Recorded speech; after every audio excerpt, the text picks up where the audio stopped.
We continue reading from the letter to the church at Ephesus, remembering that this letter was written at least a full generation after the death of Paul.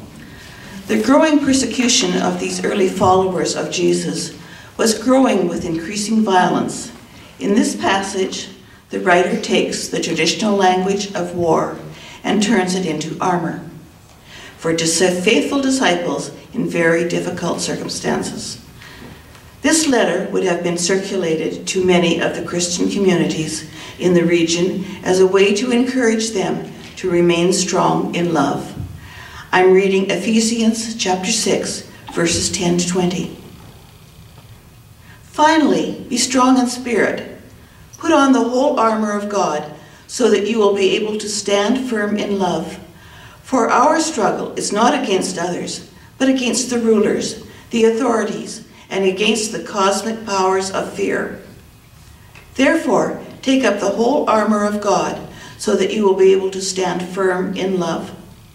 Stand therefore and fasten the belt of truth around your waist, and put on the breastplate of honesty and integrity. As shoes for your feet, put on whatever will make you ready to proclaim the gospel of peace. With all of these, take the shield of compassion, take the helmet of liberation, and the sword of the Spirit, which is the heart of God. Pray in the spirit of love at all times, and pray for each other, so that the gospel of love may be declared boldly. And our second reading is from an Ojibwe Canadian author and journalist, Richard Wagamese, best known for his book, Indian Horse. In this passage, Richard, not unlike the writer of Ephesians, uses metaphor to capture the path to a deeper spiritual life. This is a conversation between Richard and old women from his book, Embers.